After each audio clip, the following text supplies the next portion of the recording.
welcome to another episode of Through the Web, where we talk all things tech, business, and internet. And I'm Dagogo. I'm Tausif. And I'm Brayden. And this week we're going to go straight into a scary, fast event. Okay. That's what it's called by Apple. By the time, I guess, this episode comes out, the Apple event would have happened. Mm-hmm. But before we get into that, maybe just let's talk about our week. How's your week, Dagogo? Yeah, nothing too crazy to report about. Nothing scary, nothing fast. Nothing scary or fast, unfortunately. It is a Halloween week. Yeah. Did you get much into... I did go to a Halloween party, Okay. as a pirate. You grew up in Australia. Yes. Brandon, you grew up in Australia as well, right? Yeah.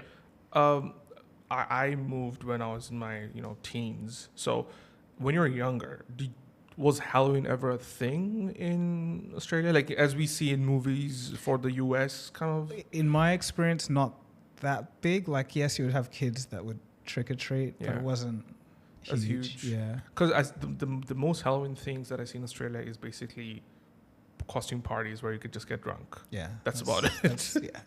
There's not much of the pumpkin carving or any of that stuff. So. Yeah, but when you go to the grocery stores in Australia, you do see a lot of the promotional stuff around pumpkins, which I was surprised to see. Like, I don't know if schools do it or if there's like, I don't know. It's been a while. Maybe it's changed. Maybe it's changed. Yeah. Nothing from you, Brayden, as well. Like in terms of Halloween. No, not really. I mean, again, a few times when we were younger, like high school, start of high school. Yeah. But no, like I always wish it was bigger. Like it's right before Christmas, but I noticed that all the Christmas decorations comes out all over the place before Halloween's even over. Yes. I feel like if it was bigger here, it'd be pretty cool. But I went to a Halloween party, but it was just very basic. All right. Well, we can do maybe just wear a costume for the next ones. And for the Through the Web, I don't know. No, should have done it for today.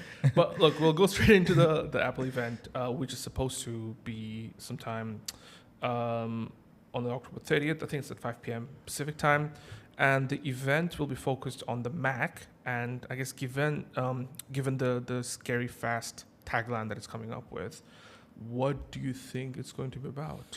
Well, there's only one obvious suggestion, unless there's some crazy curveball that Apple throws. But I think it's going to be the M3 chip. Rumors are saying this time round they're going to do the M3 Pro and Max first before going to the regular M3 chip, lower grade chip.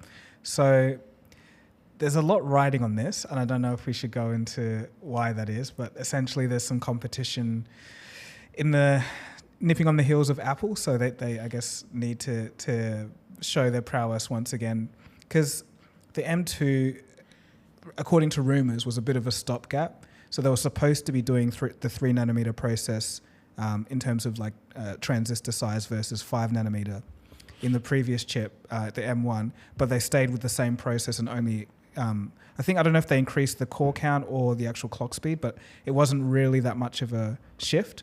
Whereas this time, this is like the real deal now, the next real generation that Apple's going to unveil. So it'll be. I'm eager to see what it is. There's also rumors of a $700 MacBook. So like an Air that's like a 12-inch or a 13-inch that's like $700. So it's going to be competing with the Chromebooks, the higher-end Chromebooks. So that's, if that comes to fruition, that will be extremely interesting. Because apparently Apple's sales year on year were 40. Like in terms of MacBooks, are like 40% down. 40%? Yeah, so they had a massive drop. Would that be the highest in a while? It sounds like quite... So it's drastic, but the thing was 2022, I think, or early 2022, that was the peak of their sales. So I guess it's coming down from a massive boost. Right. So that's got something to do with it, also the economy, etc. But regardless, that's a terrible number, because I think they even halted production of the M2 chips because there weren't enough Macs being sold. So I think that there needs to be a bit of a rethink there. Overall, I'm very excited to see what Apple comes up with. Well, Brayden, what are your predictions for? Well, I mean, I see them doing a M3. I mean, I can't think of anything else scary fast. It's just after the Qualcomm event.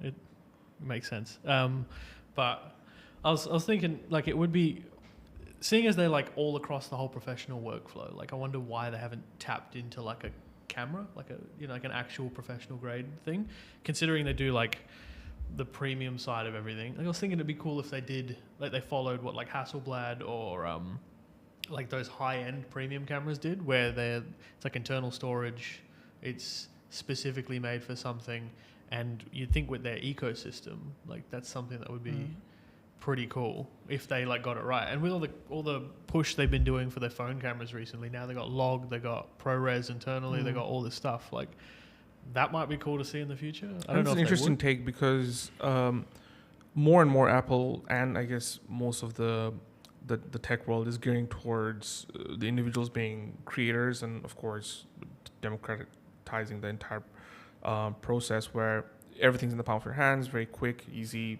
shoot everything in a very high quality, post it up, right? So it does make sense from that angle that they may be doing, I mean, not maybe doing it, but they could be potentially doing it. But I can't think of any other brand that would have come up with a professional grade camera who are in that space. Like, I can't imagine a Google camera, for example. Yeah. Unless, I think the reason, just in my opinion, why Apple doesn't get into the camera space would be because they're a computing company. It's everything they do is to do with computing in one way or another. Like their name used to be Apple Computer, and then you dropped it after the iPhone.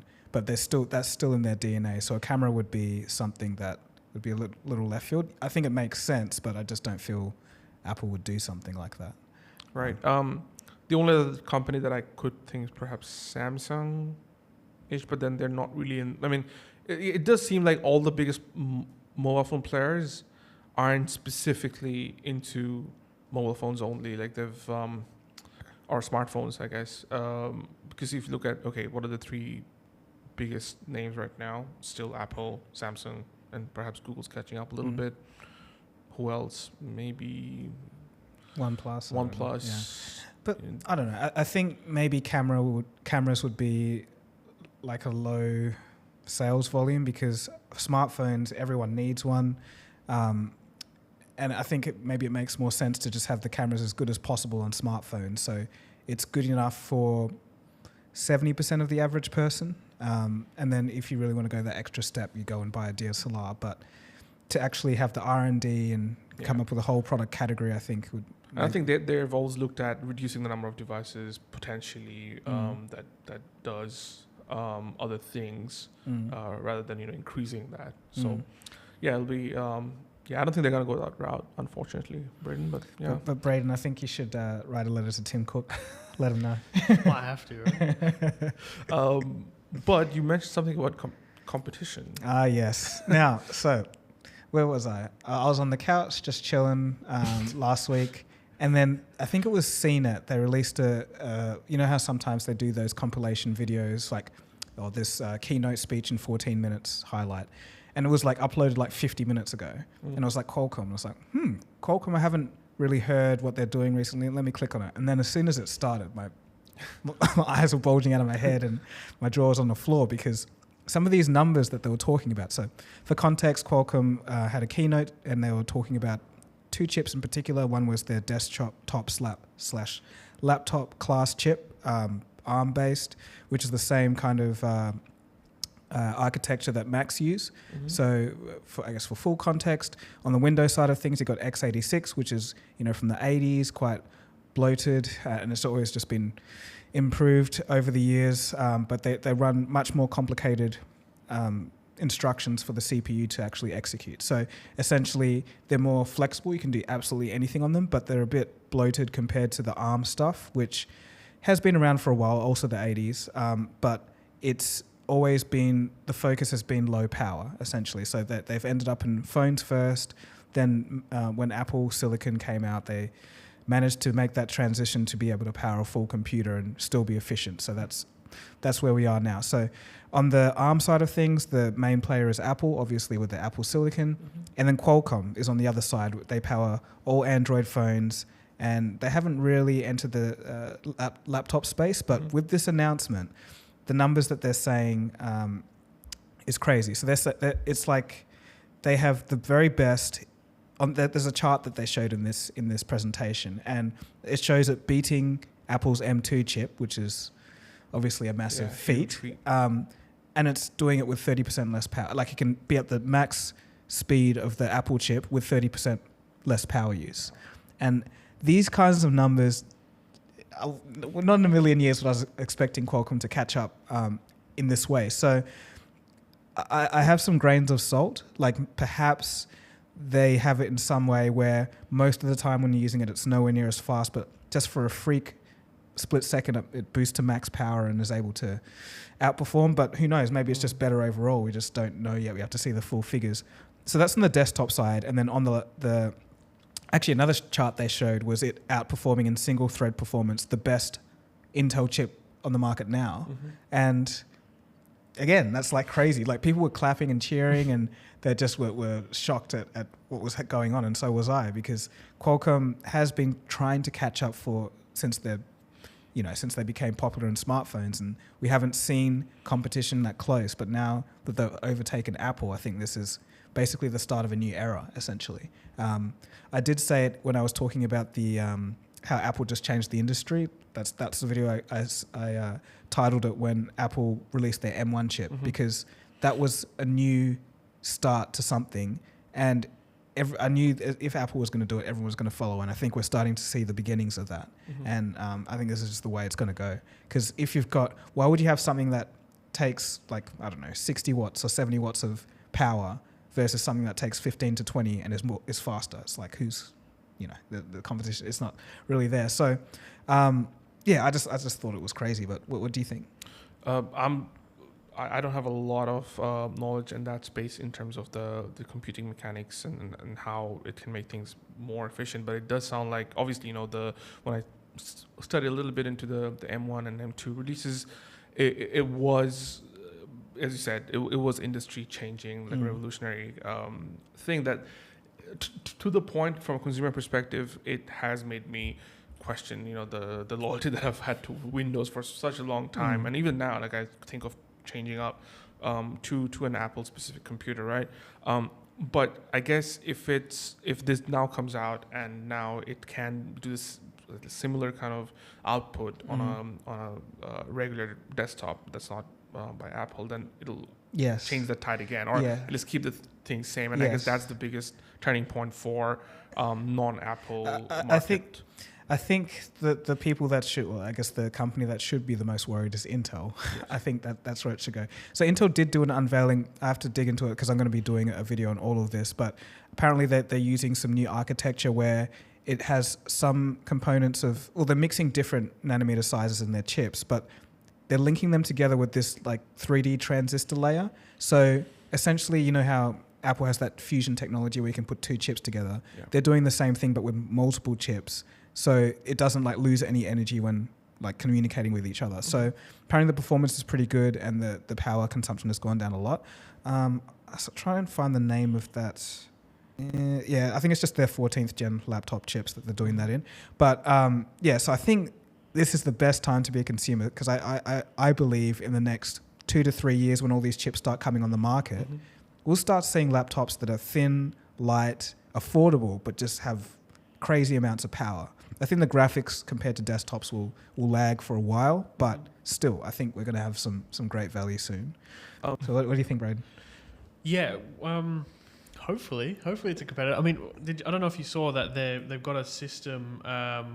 What's it called? It's a cross-platform thing now where they're trying to basically interlink any Qualcomm device. So there's anything running a Qualcomm phone chip or if it's a Windows computer, and they're trying to basically give it access across the whole platform so you can do what Apple does, where you can transfer files across your phone to your computer, and so they're trying to fill that gap. So, and I think currently Microsoft, Google, Dell, Lenovo, Honor, and Oppo are all part of that program. And that actually is great. That kind of cross-compatibility is something that only Apple could do for the longest time. But I also do feel that there's extra layers of, resistance or friction when you have Windows devices. It just seems like because the software manufacturer isn't making the hardware, there could still be quite a few differences where weird things could happen. But maybe I'm just talking from old experience of the days of old when it was all x86. But I guess it depends how they integrate it, I think. If there's a step you have to take in order to connect it, whereas Apple's pretty seamless. Like normally if your phone's next to your computer, it knows it's there. Mm. So I think it just depends how that connection happens. If you have to go through a number of steps to get it to connect before you can transfer files and all that, I don't think it'll be competitive. But I think if they do bridge that gap, and I guess the other limitation is that it has to be Qualcomm at this stage. So if you're running an Intel chip, it probably won't work, and everything is still Intel predominantly or AMD. So I think until they open it up to those manufacturers as well, I don't think it'll work. At least not right away. But what did you think of these figures when they were showing them? It's pretty wild. I mean, again, like I'm curious to see it like actually next to an M2, like sustained long-term performance. And I know they did the single core thing, but that's always like it has more single cores. Like it depends how it's. I think it's standardized, so per single core. Like if you just. Oh right. Yeah. Okay. So, I guess once it comes out and we get those proper comparisons, that'll be kind of the. Whether it's worth it or not. I know they did an example with DaVinci Resolve on stage, and apparently it ran better than most Windows laptops. Right. Running the same system software. So, yeah, it could be good. It's crazy because you have this thing where it's like Apple was far ahead, then Qualcomm comes along, and then Apple maybe tomorrow overtakes them again. So like this is what you want to see, companies going head to head and trying to get the best performance. Because for the longest time before this Mac transition, Intel was just like, whatever, we don't have to do anything. They just kept like, what was it, the 12th gen plus or whatever it was. Like they just kept making the same chip over and over again, and people were just getting annoyed because it was just like that. What's going on here? You're using the process from like 5 years ago. So yeah, I think this is good ultimately. How much of that do you think will filter through to Snapdragon for the smartphone usage? Sorry, how do you? Oh, so yeah, so that sorry from Qualcomm to. So this event, what I just talked about was the Elite X. So that's their desktop class, but they also unveiled their mobile chip, which is the Gen 3. So they actually, for the first time, unveiled a phone running a Gen 3 that you could buy soon. Like it's already manufactured. I think it's by Oppo, or was it OnePlus? One of the two. So it exists now, and I think the early benchmarks are saying that it outperforms Apple's A17 in some areas, but is a little behind in others. But the gap is quite narrow now. So I think in smartphones we're going to see a big bump. Yeah. I mean, I do know that Snapdragon is going to sponsor Man United's jersey next season. Okay. So that's my Halloween costume sorted to dress up as a clown next season, because we're just terrible right now. So maybe they'll regret that decision. But the only marker where it's red downwards for Snapdragon is that. But moving on to some other news, and it's mostly to do with, I guess, the one only Mr. Elon Musk's X. Yes. So, Brendan, do you have an update for us, apparently, from the world of X? Yeah, so Elon wants X to be the center of the financial world. He wants it to do everything that you do with money. So he expects the features to roll out by the end of 2024. He told X employees during their all-hands call on Thursday, saying that people will be surprised with just how powerful it is. He quotes, when I say payments, I actually mean someone's entire financial life. According to audio of the meeting obtained by The Verge, if it involves money, it'll be on our platform. Money or securities or whatever. So it's not just like $20 to my friend I'm talking about. Like, you won't need a bank. That's his quote. The main thing for most people, just looking at how the platform has been run, it's gone completely smoothly. There's been no controversies. You have to 100% trust in putting all of your money in such a platform. I think that's what all of us are thinking at the moment. It's been a year since he took over, and I've got some numbers in front of me. And since that 1 year, X monthly users are down by 15%, and ad revenue has slumped by 54%. So was that 1.5 and 5.4? 15 and 54, did you say? 1.5 and 5.4, yeah, yes. Okay. And again, there's obviously plenty of different opinions as to what you think about X. I don't think my usage has gone down in terms of, I guess, a personal lurker, which I do mostly on X. I don't post as much. but I am seeing like certain things are a little bit, I don't want to say broken, but it doesn't seem right in a lot of ways since the takeover. Has that, I guess, changed the way I view the platform a little bit? But it hasn't stopped me from using it as much as I did in the past. So, yeah, again, this is a completely personal anecdote. What about you in terms of my usage? Usage, you know, in terms of consuming, writing. I think it's I'd never post, but I think in terms of usage, it's roughly about the same. Although I did notice for some reason Bloomberg's been flooding my feed. Like I'll have like 5 Bloomberg posts in a row, and then something else, and then another 5. I don't know what things like that. What I mean is, it just feels like it's broken. I guess broken is the right way to say it, because it's like, why? And like sometimes what I'd see is I actually run out of content, so I'll keep seeing this. Like say I'll see 15 posts, and then after the 16th will be the first post that I would have seen, and it's and it'll be the same 15 posts again. Okay. And I don't know if it's a device issue or not, but yeah, and also I would say the phone and the PC works differently in terms of the types of news that I get and whatnot. So, it does, and I can't say, you know, that Facebook or Instagram are perfect. You know, those are the other 2 apps that I'd use for, you know, social media. But yeah, it just seems like X hasn't really been that great since the takeover in some cases, but in other cases, you know, obviously the community notes in a lot of cases were good. And I think we've touched on all that. But going back to the idea of it being a financial app, essentially it wants to be your bank. What's your thought on that? Well, I think in any kind of financial institution, especially a bank, the number one commodity and factor in whether it's going to work or not is trust. And you know, whether or not the security is good, I think the branding of Elon Musk being so closely tied to Twitter, there'll be a lot of people that say, if I put my savings in here, something could go wrong. Because there's just been so many haphazard changes. It's just uncertainty, and I'm just talking about the average person here. You're just not so sure. So although in theory, and it might seem like a good idea because it's worked so well in China with the WeChat. Is it WeChat that you can do everything on? Yeah. I think, in practice it can work quite well. But I think for largely an American audience and a Western audience, the challenge of making people use it in that way is one thing, but then also overcoming the doubts that some people may have is another thing. So I don't know. We'll see how it goes, but I'm not. It's probably going to work, but it's not going to be a huge. You know, everyone's not going to flock to it, I don't think. It's also interesting because if you look at Elon Musk's track record, right? Obviously, you know, his I guess quote unquote big break was through PayPal in a lot of ways, right? And that is a financial based app. I know it's not a bank per se, but obviously it's a financial product, and it's one of the most successful products today, even till this day. You know, so many people use it, right?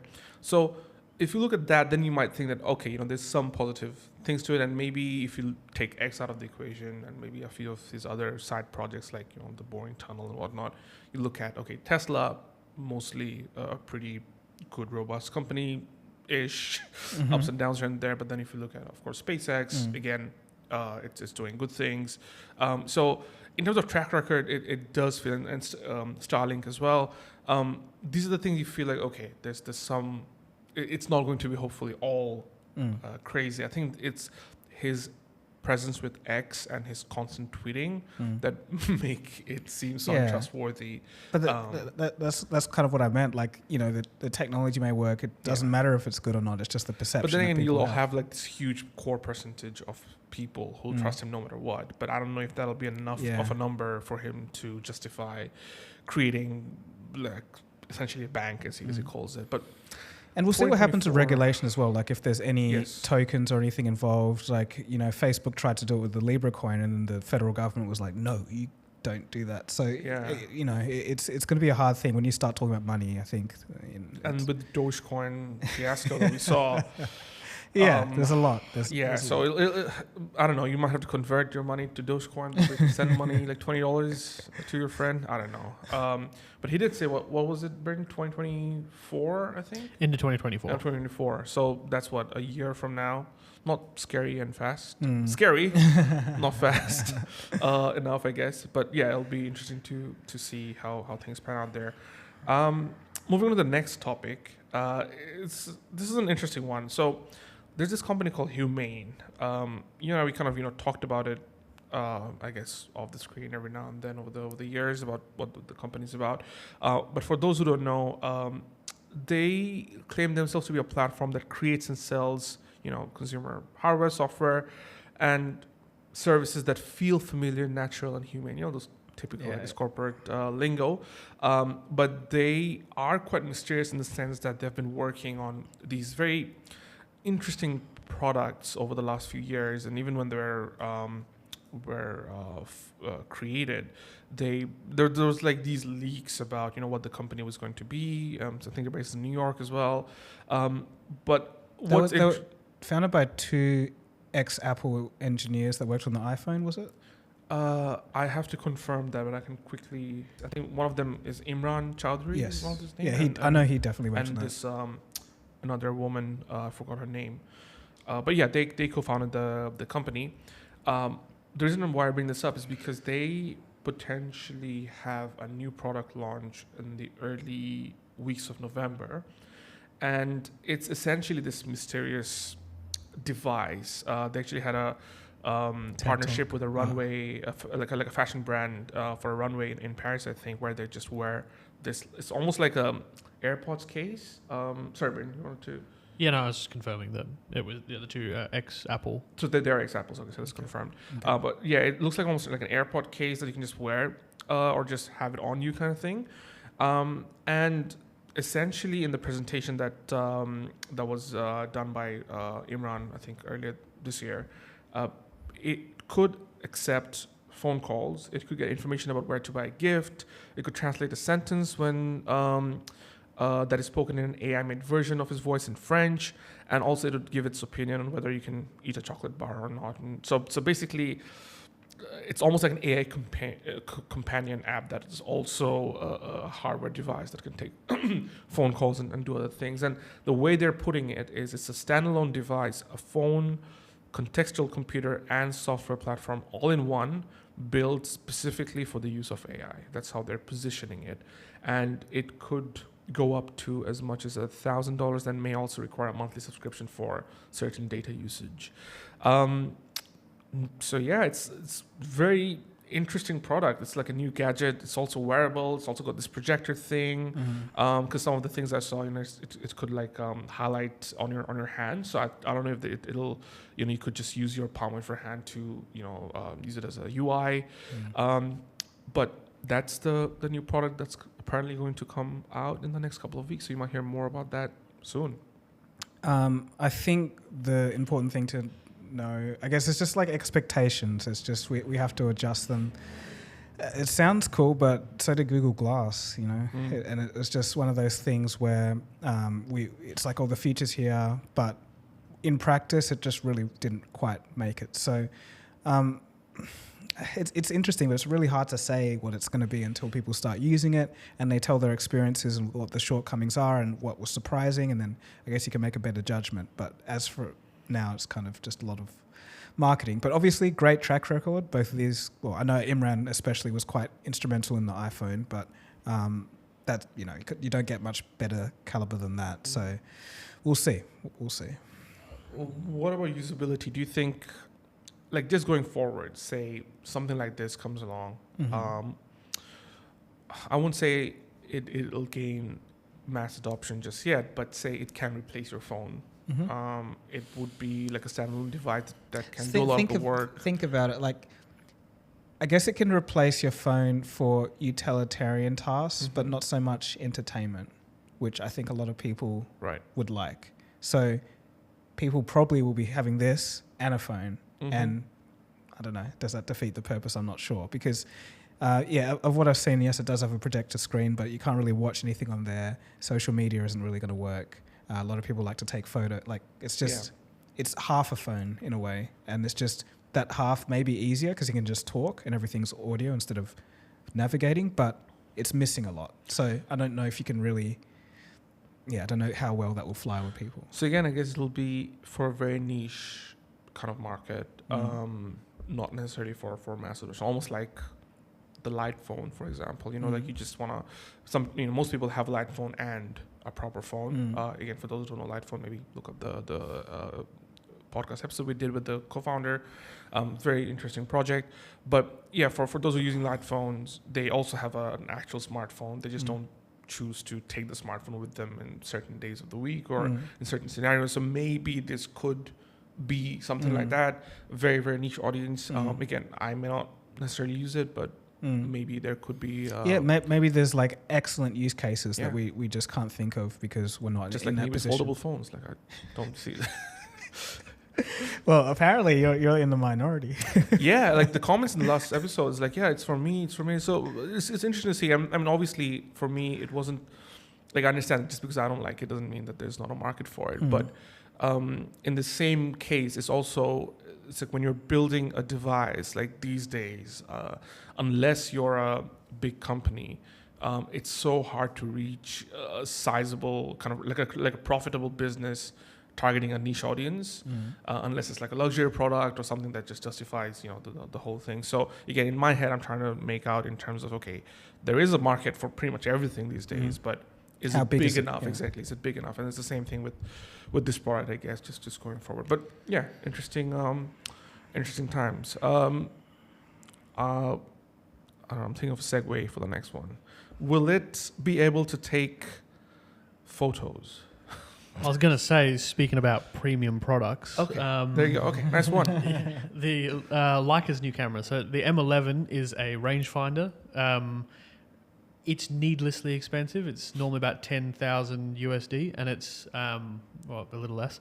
It's just a rangefinder. There's no video. It's photos only. But this new version, the P version, has come out with Adobe's content credentials. So it's built into the camera, and it's an option on or off thing. And when it's on, it'll like basically imprint every RAW file or JPEG with content credentials. So it lists the camera, all the information, and it's in a read-only file, so it can't be changed or anything. And across every app that's a part of the program, it can be viewed. So it basically adds a layer of security and background information. So. Okay. So I'm still a bit confused. So this, on two things. So this range finder thing, what makes that so desirable to have? It doesn't really. It's a luxury thing. So if you're a photographer, a lot like the old school rangefinder cameras were just kind of sought after. Okay. And now that film's coming back, people want in, and there's only like Fujifilm does a couple of rangefinder style cameras.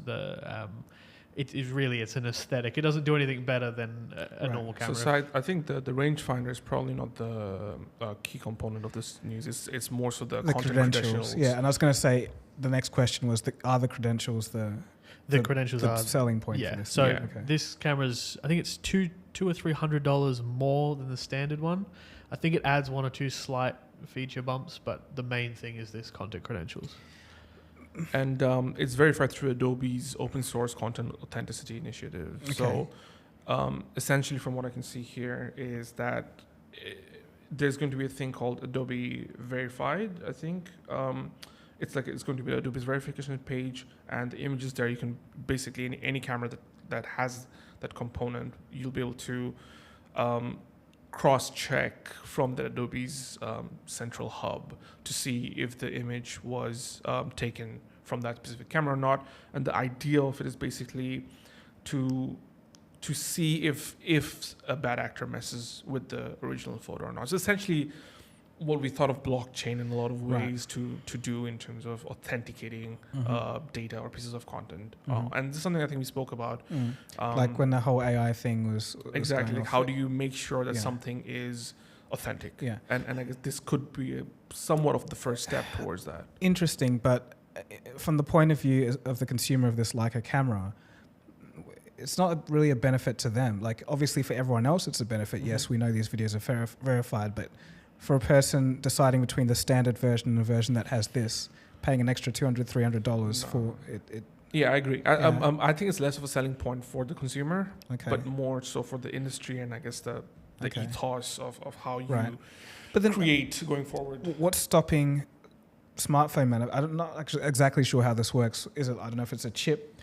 I don't actually know what it physically is. I think it's just a software. Yeah, it is. No, it is a chip. So I think so the big addition here is the M11P, which is like an internal security chip that generates a signed certificate into the metadata of the image. Okay. And that allows the photo to be verified through the open source of Adobe. Because my next question was what's stopping every smartphone? Yeah, from just doing this. So and because they're I think working with Adobe, it seems like they are kind of like the central point for authenticating these photos that have, I guess, the partnership with the hardware company. And in this case, would be Leica.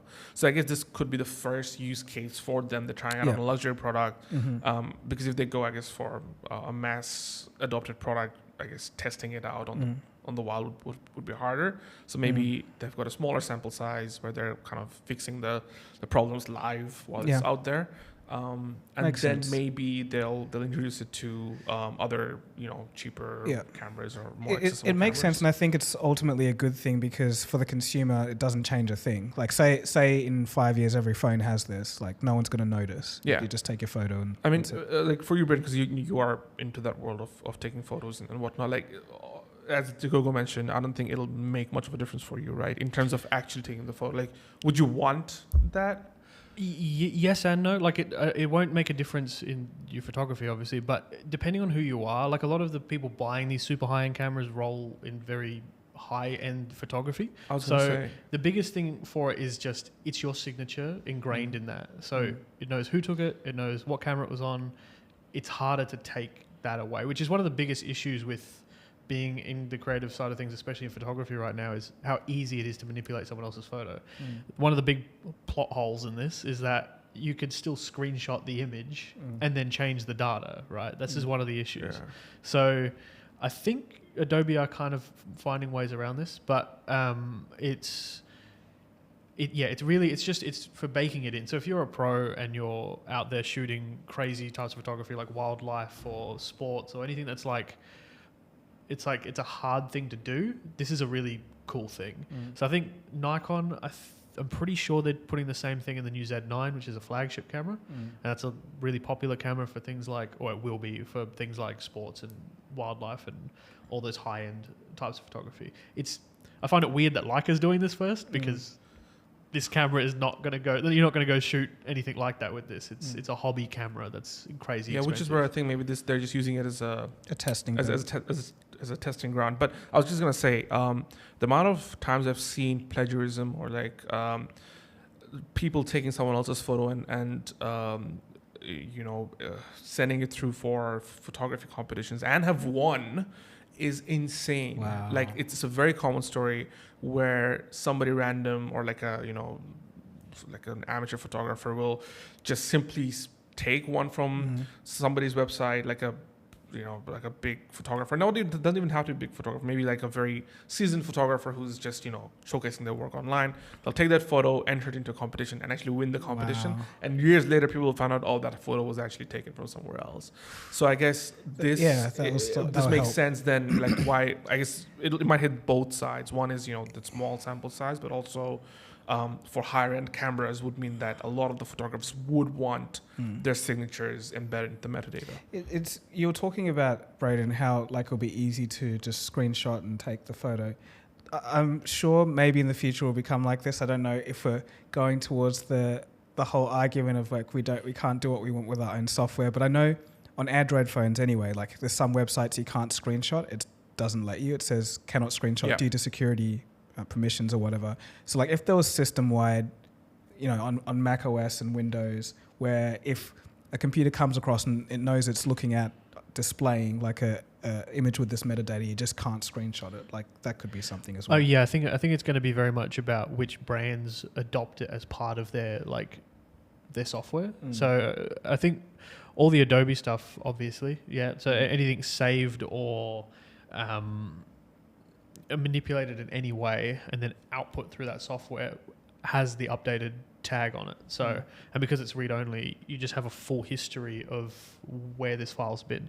So yeah, I would say that if Apple's photo viewing apps, the same with Windows and all that, if all of those apps integrate that, then I can't see why they couldn't implement a no screenshotting tool or something to kind of block third-party apps. But then again, someone always finds a way around it. Yeah, it's true, but I guess it's like the laziest people will be like, it's too hard. So, Yeah. But yeah, that's very interesting. I think we're towards the end of the episode. Is there anything else you want to bring up before we...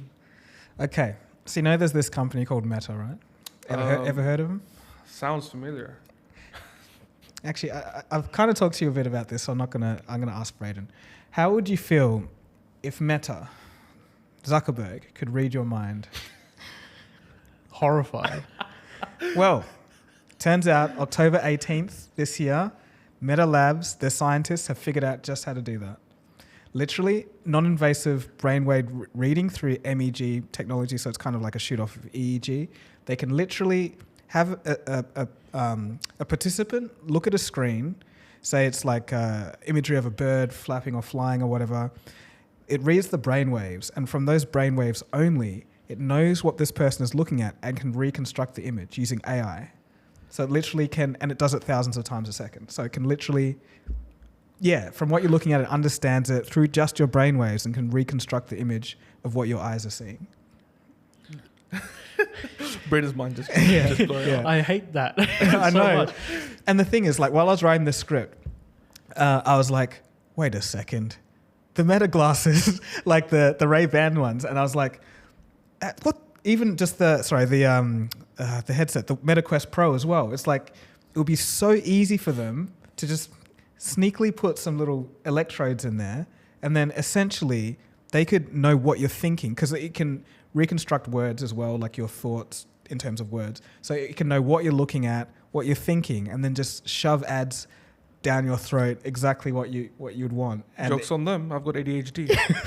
So this guy, we can't read it. It's like, I can't read my mind. It's like 10 different ads just coming up every few seconds. But yeah, like when I had that realization as I was writing the script, I was like, oh no. I was like, this is crazy. So obviously in the paper, they were talking about how this will be good for people with certain disabilities, and it could help in exploding open the field of research within neuroscience and all of this. But that's one side, great, but it's so easy for this to be manipulated. It's like lesser of the two evils. Like, if we have accepted that the future of tech will require us to just use our brain signals to do tasks, would you rather put an invasive chip in your head, or would you just wear a glass? Why is there a choice? If we have accepted that, but why do we have to accept that? No, the we premise. We don't. Exactly. We don't. So, but these are big corporations we're talking about, and I can tell you most people will eventually end up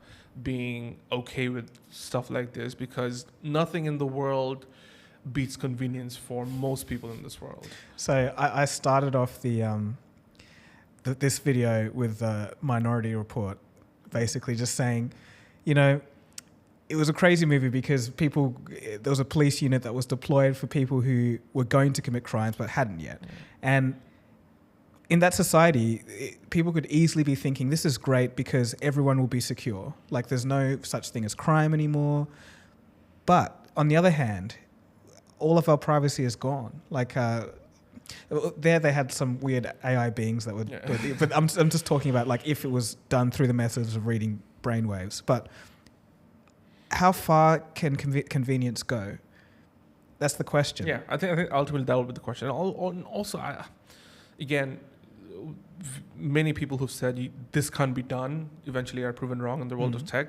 But in my mind, I feel that something that will be that seamless that can just read our brain signals to, I guess, show us ads specifically, will be a hard thing to achieve in terms of like what I'm thinking right now, and immediately it's going to, because even we don't understand how we think sometimes, like our conscious and our subconscious. It's like we still don't understand how our brains work in a lot of ways. So but the thing is, okay, so it wasn't just them. So in the video, there's another research team from the University of Austin, Texas, and they did a similar things, but just with words, and they could get like full. So the thing is, what they were reading may not be exactly the words that were thought about, but the meaning is the same. So it's like, so you're thinking, I want to eat an apple. It will be like, how could I put it? Like I need apple, or apple in mouth, chew, or something like that. So you kind of get the gist of it. Yeah. So it's not perfect, but it's still, we're reading brains, man. It's crazy. Of course. But then, like say, what if I just keep changing? I want to eat apple, orange, banana, apple, and then it's like, like the comment in itself. Like, if I were to give some sort of comment, right? It needs to have like a definitive final output. Right. With brain signals, it's just so easy to change my mind. Right. In like say, if you want something in front of you, or something like a computer program comment to be going through, you can just look at it and be like, okay, I want to press yes, no, I don't want. I want to press yes, no, I don't want. Yeah, and it's true. That's true. So things like that, I feel just to perfect, or how you can. Obviously, there will be ways in which you can bypass those. I'm thinking really granular. I'm thinking like really deep into. Okay, I actually have a device where I can do things with it just by thinking. Yeah. What would be like the difficulties for these companies to get past? These are some of the things. So there was a few I discussed in the video, but just as a side, one thing I found really interesting was that in order to get this is of the Texas University researchers, but in order to get the accuracy up, they literally used an AI neural network that and the thing is, they mirror each other. So like this neural network is self-learning, and they found out that the way it self-learns is the same way that the result is the same way that humans like gather knowledge in like their knowledge tree. So it's like the AI model of the neural network was literally interpreting a brain because they're similar, and it's like, dude, what are we doing? This is crazy. So I don't know, from a strictly technological, scientific, engineering point of view, it was so fascinating, but also terrifying. It's just like, now I think when you told me, because I didn't find out, I found it out through you. So when you were telling me, I was like, wow, that's like, just from a technological feat perspective, that is incredible. Yes, that is just brilliant. But immediately you go like, I don't really want another human being, let alone Mark Zuckerberg, on my head reading all my thoughts. But then, like I said, I can just quickly deceive him and like start thinking about Elon Musk all the time. It's like, you want to get in my head? I'm not going to talk about Elon Musk. But look, I think, regardless, if there's any Meta device that comes out with this, Meta stonks are going to go flying, I reckon. Like, it's just one of those things where it's like the potential that they have to make money off of this is going to be... Meta's turning out to be cockroach in terms of hard to get rid of. Because remember how many times people thought they were down and out? Look, I admit I was in that bandwagon. Yeah. And Cold Fusion, I think you made a couple of videos, I think maybe couple years ago, last like year. 3 or 4. Yeah. Actually, the most recent one was Meta falling 70%. Exactly, and that wasn't the only time. Like the amount of times we talked about, like, okay, no way they're gonna come back from this. No way they're gonna come back. And every single time they somehow have made some, even with the threads, now with Twitter kind of going this other direction. A lot of people are gonna think like, okay, the only alternative app that is easy and popular that does what X or Twitter used to do would be Threads. And again, we can go on and on, talk about some of these products, but this is not, I guess, us seeing necessarily the praises for what they do. Obviously, Meta and Mark Zuckerberg's got terrible track records with so many things, but in terms of purely the company going down and out, they're far from it. I think Zuckerberg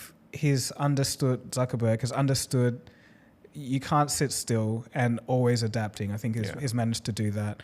And yeah, as much as everyone hates him, like he has to have some credit in that field. And I think at this stage that, like, with the amount of cash they have on hand and the revenue they're generating, it's almost like they're too big to fail. Yeah. Like they just... I think that they've definitely hit that part where they are too big to fail, especially with so many different product lines, and only more to come. But yeah, it's going to be an interesting few years, I guess. Yeah. So, is this it? I guess, but maybe without saying stuff, maybe you can just use your mind to end the podcast. Just all right. Beep, beep, beep. All right. So it'd be funny if his brain just cuts it off right there. Just end it there. I hope you enjoyed this episode. Hopefully, we went from Qualcomm chips to mind reading, and that wasn't too much for you. But we'll see you again soon for the next episode. Cheers, guys.